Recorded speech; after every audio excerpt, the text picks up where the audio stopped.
On February 26, 2024, 15-year-old Sebastian Rogers disappeared from his home in Hendersonville, Tennessee, sparking a large-scale search effort. First responders covered around 2,000 miles in their quest to locate him. The Sumner County Sheriff's Department, in collaboration with TBI and FBI, continues to actively seek any relevant information about Sebastian's whereabouts, pursuing every tip and lead they receive. One striking aspect of this case, and there's been quite a few, has been the behavior of Sebastian's father, Seth Rogers. Now, Seth has frequently expressed frustration with law enforcement, claiming that they are not communicating with him as they do with Sebastian's mother and stepfather, Katie and Chris Proudfoot. Despite the lack of evidence pointing to any criminal activity related to Sebastian's disappearance, Seth has become increasingly vocal about wanting to clear his name, a stance that certainly raises some psychological red flags. From a psychological standpoint, Seth's insistence on being cleared of wrongdoing, despite no direct accusations against him, could be seen as an indicator of underlying guilt or anxiety. It's not uncommon for individuals, that are under stress to definitely exhibit defensive behaviors, especially when they feel marginalized or scrutinized. However, Seth's behavior goes beyond mere defensiveness. In my opinion, his active support for a protest at the sheriff's office to clear his name suggests a deeper concern, one that could be rooted in fear of being perceived as guilty, even in the absence of any formal accusation. So this raises several questions. What exactly does Seth Rogers feel the need to be cleared of?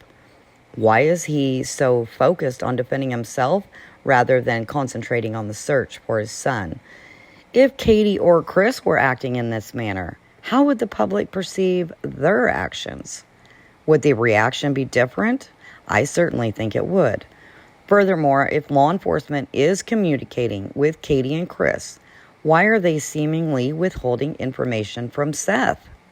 Could this lack of communication be contributing to Seth's desperate need to clear his name? And if Seth's behavior does indeed seem desperate, then what psychological factors might be driving this? Shouldn't his primary concern be finding his son rather than worrying about his own reputation? These are complex questions that deserve careful consideration. So take a look at the following clips. They're all in chronological order. And then let me know your thoughts in the comments below. But please stay tuned after the clips, and I have some final words on what I think could be going on. Meanwhile, enjoy, and please give this video a thumbs up. Let me think. I want to dig into a hole here. It's because you're not asking the right question. Yeah. Okay. What do the police believe happened? What did they tell him? Did they have hit you with anything? Did they just keep it? You can't answer that one, huh? They didn't tell me nothing. They didn't tell you nothing. They're not going to tell me anything on the investigation. Well, why show you the video? Because I'd asked. You would ask for the video. So I asked. I said, I need to see proof of life. Has there been any promising leads at all or developments in the search for your son that you can share with us? No. They're not sharing anything with me. They won't. I'm not part of the investigation. So, the only thing they've asked me to do is keep sharing flyers. Gotcha. What are your thoughts about the investigation and the status of the law enforcement investigation into the search for your son, where they're not ruling anything out, no evidence of foul play? Do you think that they have found anything so far in more than a month? I'm not part of the investigation, and they don't have to let me know anything, which they don't let me know anything. Fair enough. I appreciate the help, people. I really do. I know Sumner County doesn't like me. I know that I'm pretty sure the sheriff's office is tired of me, but I don't care. This is my son. How's the relationship with you and law enforcement, honestly, right now? Huh? I didn't text them today, and they didn't answer the phone when I called. Do you think that they're doing a thorough job in the investigation on the disappearance of your son? I hope they are. I'd like to be able to trust that they're doing the process properly, correctly. So when you tell me on the previous show, we had a conversation, it was pretty shocking to hear that you have been followed, that volunteers have been followed. In fact, you said on, I think it was Nancy Grace later on, you mentioned that people are actually taking flyers down that have Sebastian's face printed all over them. Yep. Have law enforcement done anything in regards to stopping these lurkers from following you guys around or stopping people from taking these flyers down? I'm just curious about that. Have they been doing anything, even that little bit? Just curious. No, I have no idea. I've given them license plate numbers for people who were following my volunteers, but no threats have been technically made, just implied.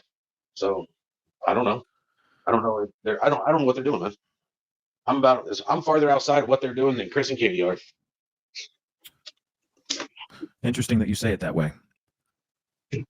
Is Chris or the Proudfoots or the Bauer Sox connected to law enforcement in Hendersonville, Tennessee at all? Say that again. I have no idea.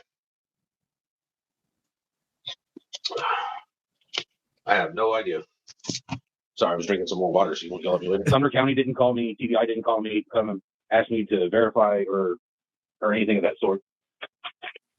Man, okay. Well, I just, I wish that there was some more information here. Obviously, I know, I'm speaking to the choir, but it is a bit frustrating when you hear about TBI or law enforcement not really being that transparent. They're not keeping that line of communication with you open. I mean, are they deliberately dodging or ignoring your calls? Don't know. Wow. I'm looking at some of these things. Let's see, because I'm actually looking through here. Please let him go to sleep. See, Have you been talking, I'm sure, regularly with law enforcement? They're not going to give me any information. I got tired of giving them, because I was getting leads, and it was like I was giving them leads, but I believe that they're talking to Katie and Chris more than they're talking to me. It seems to me because they have all the answers they need from you.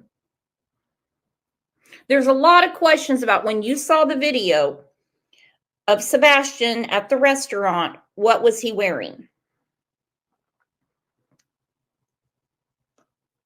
Yeah, I got in trouble. I wasn't supposed to tell anybody that. Okay, well then don't say anything. That's okay. Don't want to get you in trouble. Now, I also saw Katie spoke on a program over the weekend, and one thing that stuck out to me, she said she's getting daily updates from law enforcement. Are you getting daily updates from law enforcement? No, sir.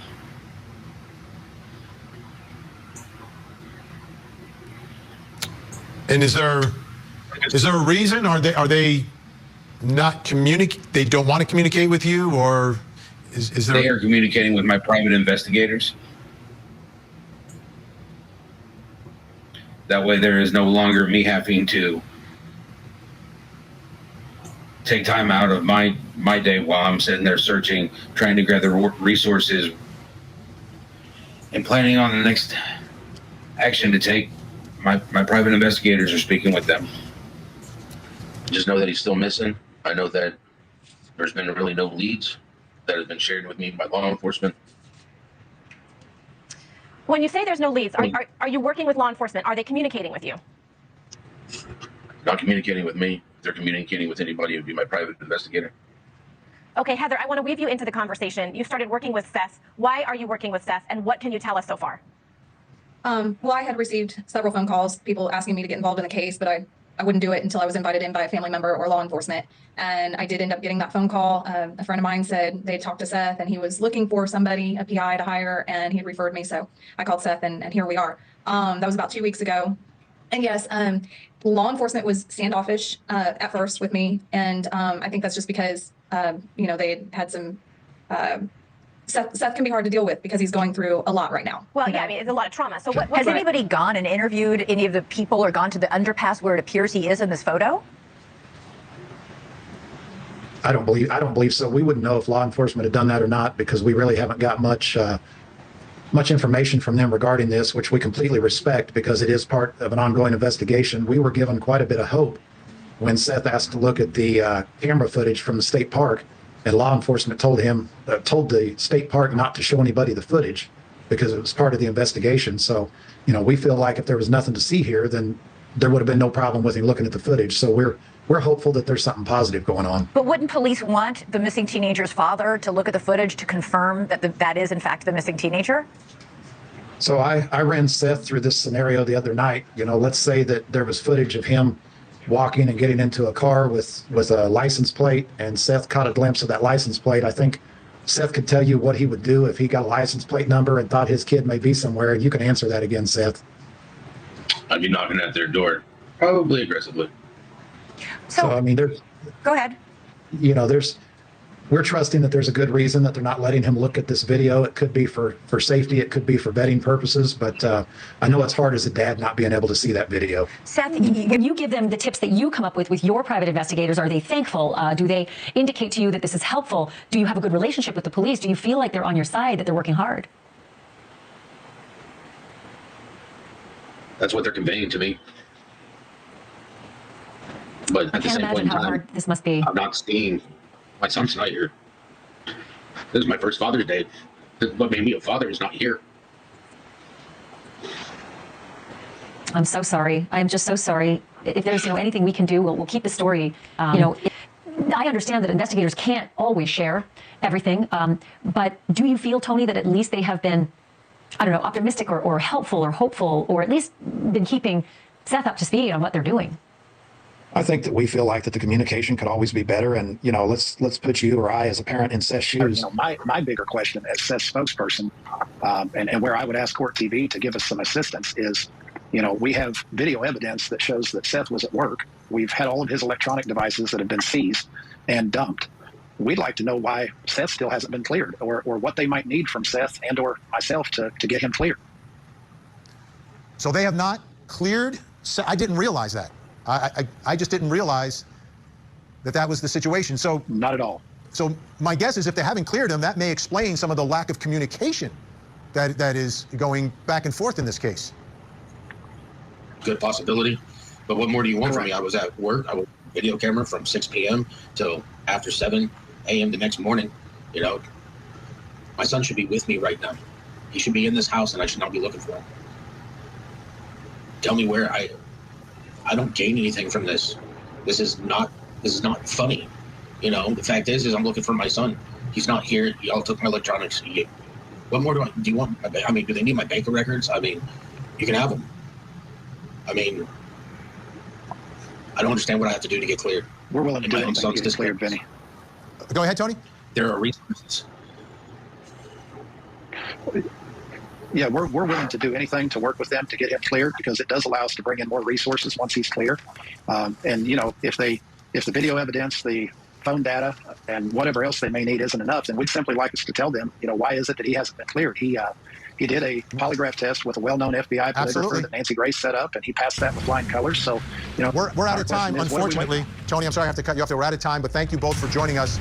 We'll still look for those answers as the investigation. So here's my thoughts. Seth's behavior, while not universal, can occur in cases that involve high stress and emotional turmoil, such as the disappearance of a child.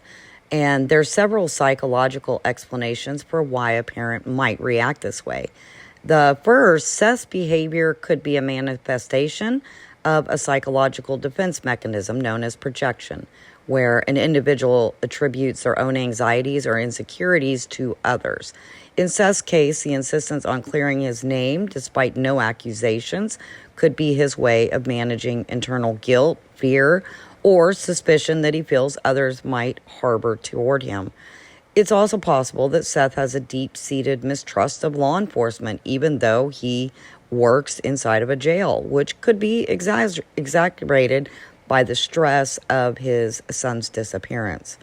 The mistrust might lead him to believe that he is being unfairly targeted or scrutinized, even if there's no evidence to support this belief. In highly emotional and stressful situations, people often feel a loss of control.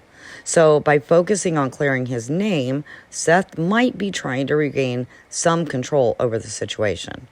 The focus on defending himself could be a way to cope with the overwhelming fear and helplessness that comes with not knowing what happened to his child. Also, he could be exhibiting attention-seeking behaviors as a way to remain central to the narrative. I think we've seen this with Seth quite a bit. His insistence on being cleared and his support for a protest could be interpreted as attempts to ensure that his voice and his concerns are heard, perhaps as a way to compensate for feeling sidelined by law enforcement. So while this behavior does seem unusual, it's not entirely uncommon. Each individual's psychological response to a traumatic event, such as a child going missing, can vary widely. Some parents may become hyper-focused on finding their child, while others might be consumed with fears about how they are perceived, particularly if they feel they are being unfairly suspected or excluded. While Seth's behavior, focusing on clearing his name despite no formal accusations, raises questions, I do think it's important not to jump to conclusions about guilt based solely on behavior, and that goes for all the parents in every situation. There are a few factors to consider when evaluating whether his actions might suggest guilt. As mentioned earlier, a person who is guilty might project their fears or anxieties onto others, becoming overly concerned with how they are perceived. Seth's insistence on clearing his name could, in theory, be a manifestation of guilt. However, this is not definitive, and it can also occur in innocent individuals who just feel unjustly scrutinized.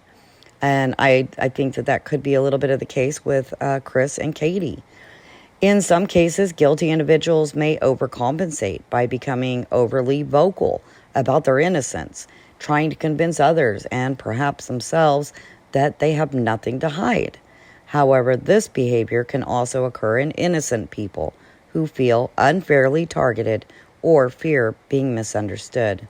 While the defensive behavior can be a red flag, it can also be a natural reaction to stress, especially in a situation as emotionally charged as a missing child. It's possible that Seth feels overwhelmed, marginalized, or excluded from the investigation, and that's leading to a defensive stance with him. The most important factor in determining guilt is the presence of direct evidence, not just behavioral observations. Unless there is evidence linking Seth to his son's disappearance, his behavior alone is not sufficient to establish guilt. So while Seth's behaviors might raise suspicions or warrant even further investigation, it's not in itself proof of guilt.